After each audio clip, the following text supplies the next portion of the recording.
के कार्यकर्ता आईएसआई से पैसे लेकर भारत में रक्षा जो ठिकाने हैं उनके नक्शे बेच रहे हैं, उनका सामान बेच रहे हैं, इस देश के सैनिक की हत्या का षड्यंत्र रचवा रहे हैं आईएसआई के साथ मिलकर।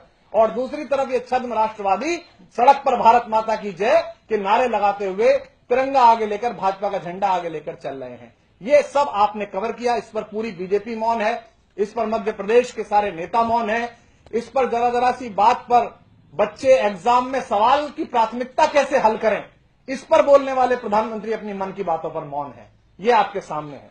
इसी तरह आपने देखा होगा, ये भी एक अखबार है जिसमें आईएसआई एजेंट बलराम जो बजरंग दल का कार्यकर्ता है और बजरंग दल की यूनिट जो इस्तेमाल करता है, आप सब जानते हैं कि बजरंग दल क्या है, किन के लिए काम करता है।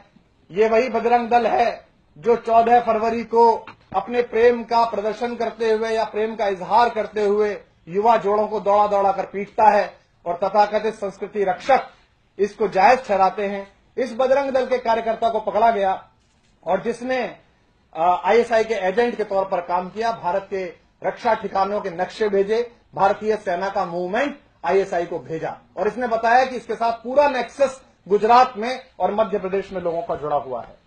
आईएसआई जासूसों से बीजेपी के कनेक्शन का एक और सबूत ये पत्रिका ने छापा है। इसमें वो व्यक्ति भी दिखाई दे रहा है, ध्रुव, जो वहां पर है, भाजपा के कार्यकर्ता। इन्होंने साफ बताया कि इन्होंने एक सेंटर के नाम पर, एक कॉलिंग सेंटर के नाम पर ये पैसे लेते रहे और आईएसआई इनको पैसे देता रहा और ये जगह जगह भाजपा के कार्यकर्ताओं को पैसे देकर उन्हें अपडेट कराते रहे और भारत के सारे रक्षा ठिकानों के नक्शे और भारतीय सेना का मूवमेंट आईएसआई को भेजते रहे।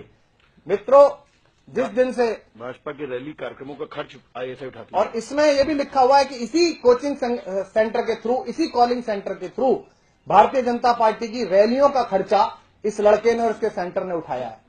इसमें पोस्टर चिपकाए, इसमें बिलबोर्ड लगवाए। इसका मतलब सीधे सीधे आईएसआई से, पाकिस्तान से आए हुए पैसे से भारतीय जनता पार्टी के छद्म राष्ट्रवाद की दुकान के बैनर छप रहे हैं। दोस्तों, ये पहली बार हुआ भारत में कि बिना बुलाए बाराती की तरह केक खाने के लिए प्रधानमंत्री जो ये कहा करते थे कि गोली की आवाजों के बीच शांति की वार्ता नहीं हो सकती, वो नवाज शरीफ के यहां पहुंचे और उनके जाने का परिणाम यह हुआ कि पठानकोट में हमें लेफ्टिनेंट निरंजन जैसे बहादुर सपूतों की वर्दी खून से सनी हुई देखनी पड़ी। और उसके बाद यह हुआ कि आईएसआई जिन्होंने वो साजिश रची थी वो स्वयं भारत में जांच करने आए और उन्होंने डोजियर फेंक के मारा इस देश के ऊपर, प्रधानमंत्री जी के और केंद्र की सरकार के ऊपर, और कहा कि हमारा इसमें हाथ नहीं है, तो आपने खुद कराया है। और अब ये सबूत निकल के आए हैं जिसमें भाजपा के लोग, बजरंग दल के लोग ये सब काम कर रहे हैं। यहां प्रश्न ये उठना है कि देश के कैंपस, चाहे वो जेएनयू का हो, चाहे रामजस का हो, जहां से प्रतिभाएं निकलती हैं, जहां से लोग निकलते हैं, वहां अगर राष्ट्र विरोधी नारा लगता है, भारत के खिलाफ नारा लगता है, कश्मीर की अखंडता के खिलाफ नारा लगता है, तो इसकी असफलता का सीधा सीधा श्रेय केंद्र सरकार का है, प्रधानमंत्री का है, गृह मंत्री का है। आम आदमी पार्टी के विधायकों को सड़क चलते गिरफ्तार करके कीर्तिमान बनाने वाले प्रधानमंत्री जी अपनी असफलता स्वीकार करें कि दिल्ली में उनकी नाक के नीचे केंद्रीय विद्यालय में चंद लफंगों ने हिंदुस्तान के खिलाफ नारा लगाया और वो आज तक गिरफ्तार नहीं किए गए, आज तक उन चेहरों की पुष्टि नहीं हुई, उन्हें जेल के पीछे नहीं डाला गया। और कल रामजस कॉलेज में फिर यही हुड़दंग कराने की कोशिश की गई।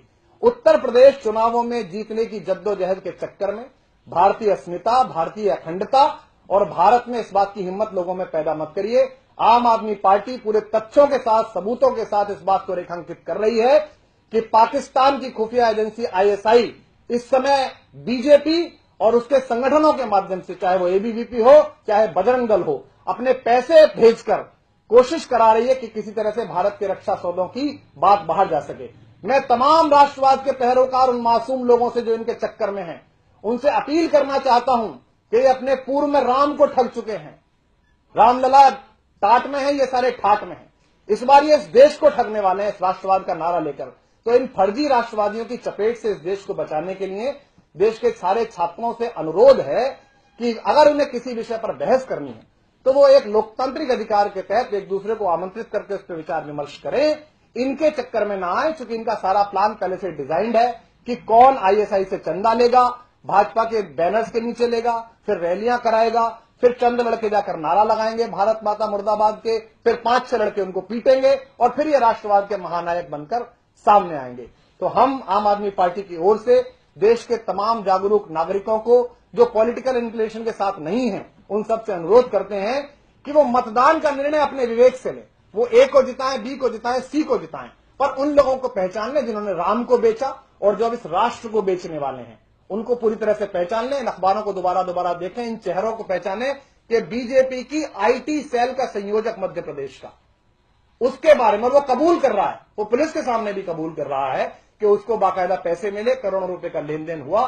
तो हम इस नेक्सस को एक्सपोज करना चाहते हैं और हम इस लड़ाई को आखिरी हद तक ले जाएंगे छात्रों के साथ, चाहे वो रोहित वेमुला वाला मामला हो, चाहे वो कहीं का मामला हो, छात्रों के साथ जो दुर्व्यवहार पिछले 3 And I can say that the entire world has been shocked by the atrocities of ISIS.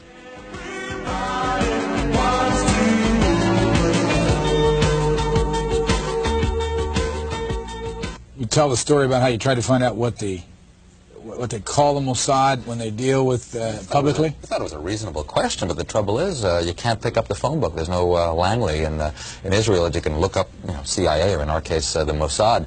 We thought we should ask, what shall we call it in English? You can translate the Hebrew words, as I said, Mossad is institute, but when they write a letter to their friends in the CIA or the British intelligence, what do they call themselves? It took a while.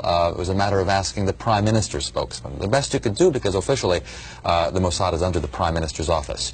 And I think he sort of wondered why you want to know and all that, so we explained. And he came up with the Israeli Secret Intelligence Service. I mean, if it were to have initials, it would be ISIS. And he came up with the Israeli Secret Intelligence Service. And if it were to have initials, it would be ISIS. Wake up.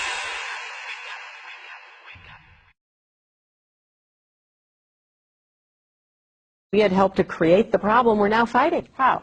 Because when the Soviet Union invaded Afghanistan, we had this brilliant idea that we were going to come to Pakistan and create